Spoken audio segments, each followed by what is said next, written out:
Hey guys, in this video, we're going to talk about my top 4 investing habits that you should be using going into 2019. I've been studying Warren Buffett and Benjamin Graham for the past couple of years, and these are the habits that I know that they would want us to use going into 2019 in order to boost your overall results and become a better long-term investor. Make sure you stick around to the end and listen to all 4 habits because they're all super important, and if implemented together, it will 100% make you a much better investor. Please leave a like on the video and let me know your thoughts in the comment section down below. It helps me out a ton. Subscribe if you're new around here. But for now, guys, let's jump into it. So number 1 today is read. Now there's a couple of things that you should be reading consistently if you want to be a great investor. The first is that you need to be consistently learning about the investment strategy that you're trying to implement. For me, that is the strategy that was originally taught by Benjamin Graham, this value investing strategy that has been used successfully more recently by the likes of Warren Buffett and Seth Klarman. The first book that taught me about this investing strategy was by Benjamin Graham. It was The Intelligent Investor. And since then, there's been many other books that I've read that have sort of talked about the strategy and sort of given their own takes on the strategy. So we've got Rule 1 by Phil Town. He uses the strategy but puts his own twist on it. There's the Warren Buffett essays, his Berkshire Hathaway letters to the shareholders. I've read all of them. They're great. Please go and read them if you're really interested in becoming a really great investor, because there is a ton of knowledge in there. And most recently, I've been reading Security Analysis by Benjamin Graham and David Dodd, and that is considered to be the Bible of value investing. That's what Warren Buffett said about it. And the second thing that you need to be consistently reading is about the companies that you're invested in. So most people will read a couple of pages about a company, invest in it, and then they'll never look at that company again. And the problem with that is that, 6 months down the road, the stock price is tanking 10, 20%. The person has no idea what the company is or what's happening within the company, and therefore they just panic sell and they take a loss. Whereas a well-educated investor, someone who knows a lot about that business, might have been able to say, you know what, that drop in the stock price is a short-term issue. I'm actually going to buy more. And therefore they would have made a lot more money than the person who just panic sold and made a negative 10 or 20% loss. Fear of this sort from lack of understanding can be solved pretty easily. You first need to learn about what your business does, how it makes its money, and sort of how it operates, and how deep you go in this. You will go deeper and deeper and deeper, but it will just take time. At first, you'll read about its products, what it sells, where it sells them, and then you'll get deeper and deeper as you've been invested in that company for a long time.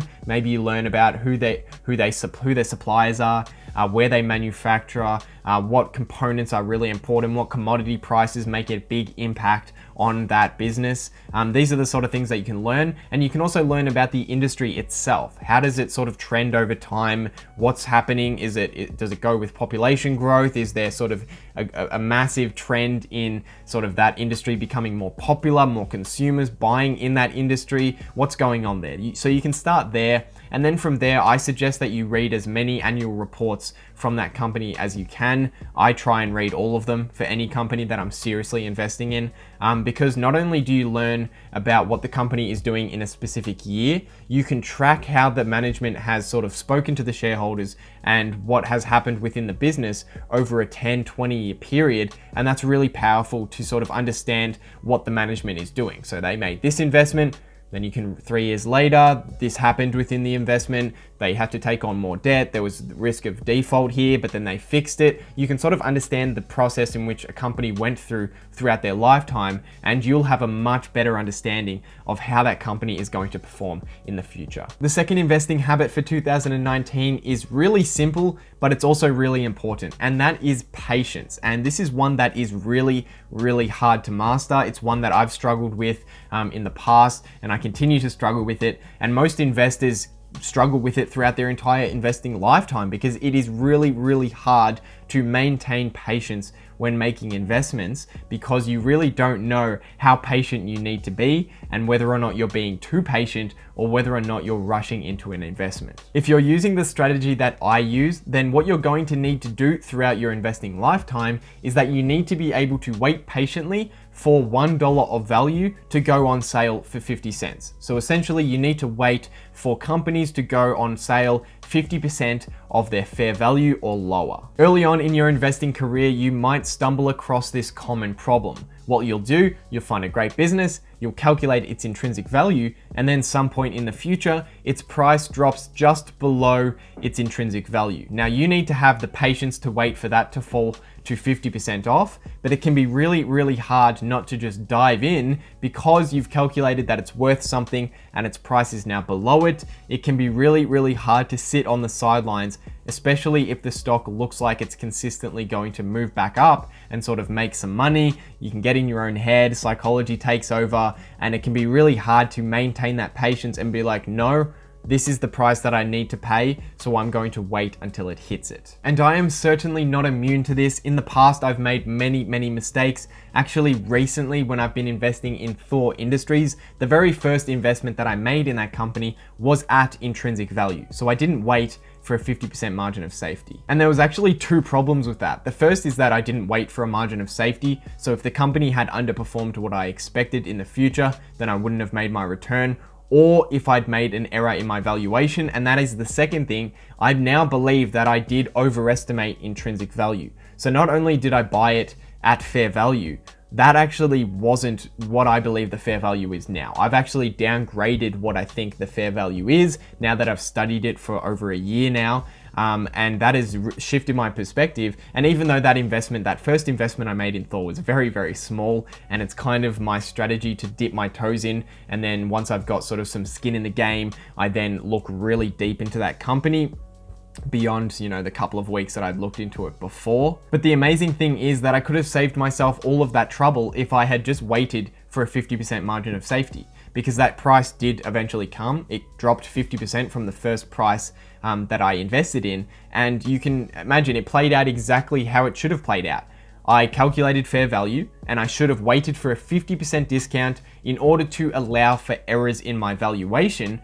And I did make errors in my valuation. And if I had sort of stuck with that 50% margin of safety, then when I recalculated fair value, no, that price wouldn't have been at a 50% discount, but it would have still been underneath the true intrinsic value of that company. It can be really hard to imagine that a company that has been rising consistently every single month for the past couple of years, it's really hard to imagine that that company is going to turn around and drop 50%. And I've seen this in the comments, people saying, that's insane, that company's never gonna go there.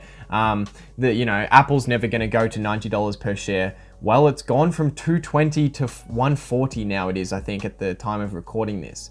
So nothing is impossible. I mean, it's certainly going from 220 to 90 is dramatic for the biggest company in the world, but no one probably would have predicted that, 6 months ago, that Apple was going to drop close to 50%.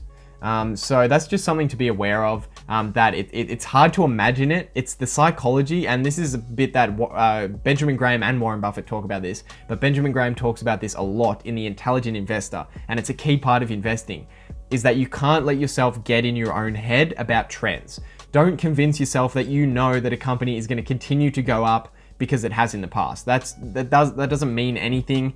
Things change quickly, and as we've seen over the past few months with a lot of stocks falling quite dramatically, it can swing pretty quickly.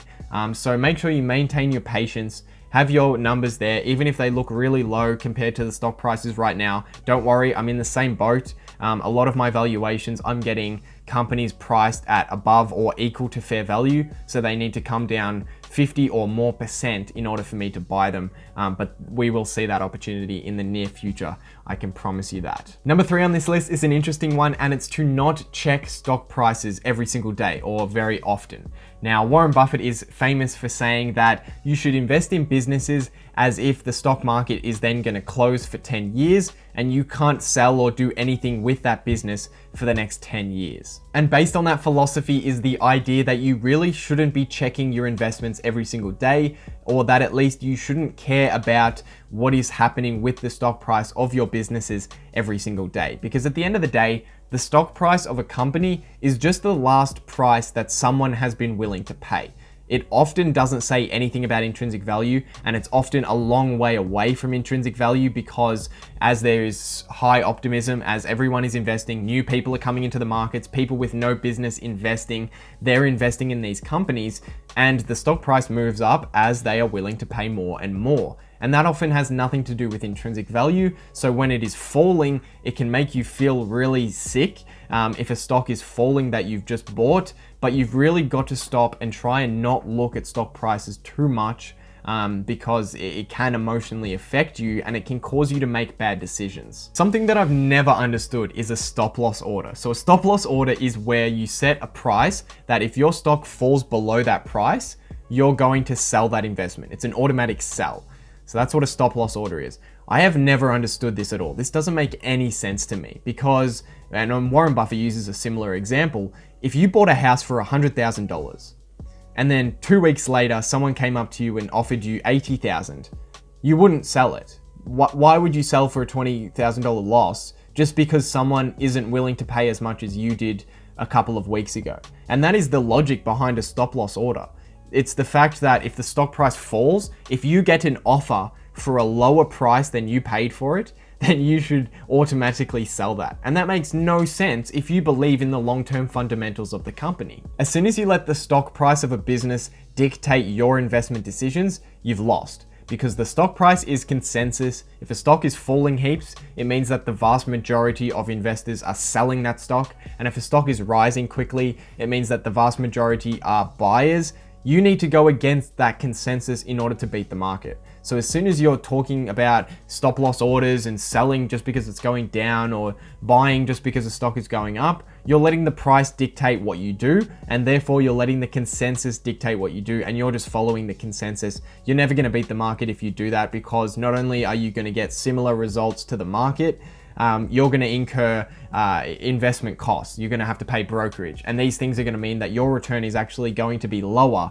than the market's average. Now, for me personally, I'm pretty bad at not looking at stock prices. I check my stocks every single day, pretty much. But the thing that I do is I'm pretty emotionless about it. I don't care. I've seen other people, some of my friends that are investing, and I've talked to other people who are investing, and when they see their stock price fall 5 or 10% or 20%, it hurts them. And like, they can't look at it and they can't know that their stock is falling. Like, they'll say, don't tell me what's happening with this stock, because it hurts them. And I just don't get that. I've watched stocks fall 40, 50%, and it really doesn't affect me if I believe in the fundamentals of the company.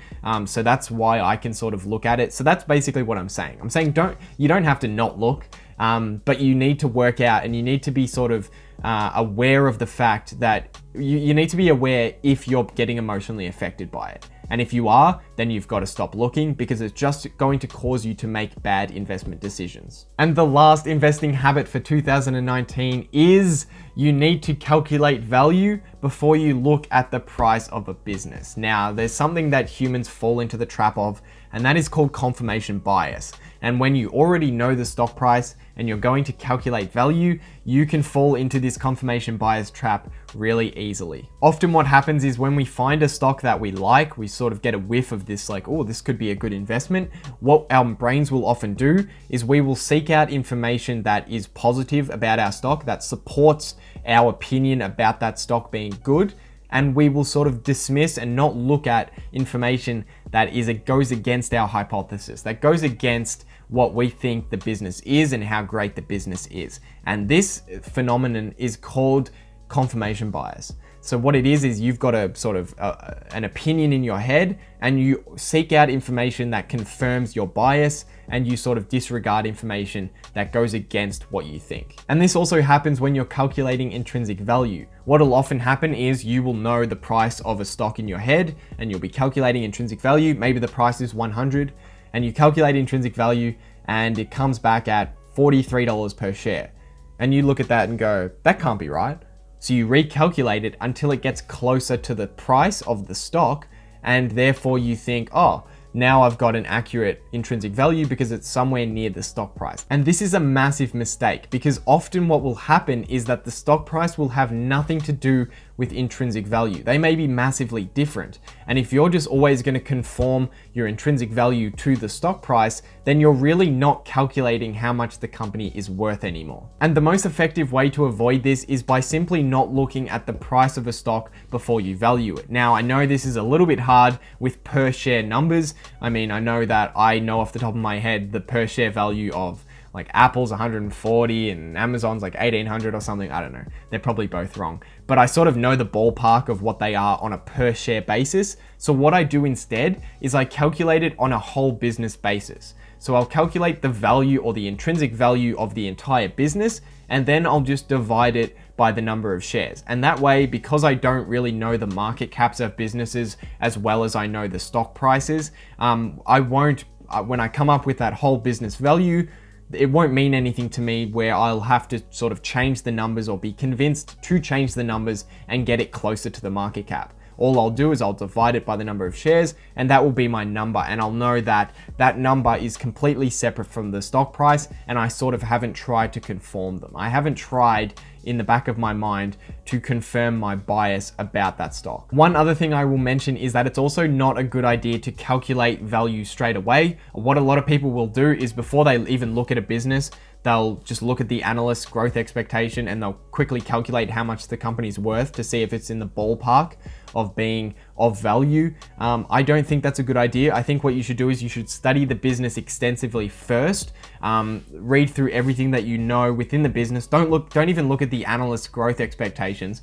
Get in your own mind what you think the company can grow at. That might be based on the expansion of the industry, the expansion of your specific business, how its margins are moving over time. Come up with a calculation in your head and do all of, once you've studied the company for a couple of weeks or maybe a couple of days at least, and you've come up with an accurate growth rate, then you can calculate value, and you know that that value will be a lot more accurate than it would be if you just took the analyst's expectation and calculated it quickly without even doing any research. So that's all for today, and I hope you guys enjoyed this one. If you did, please drop a like and let me know your thoughts with a comment down in the comment section below. That helps me out a ton, and it doesn't take too long. If you're new around here and you want to see more, please hit subscribe, become a subscriber, and hit that notification bell so you don't miss out on any of the future notifications. But I hope you guys have a great day, and I'll see you in the next one.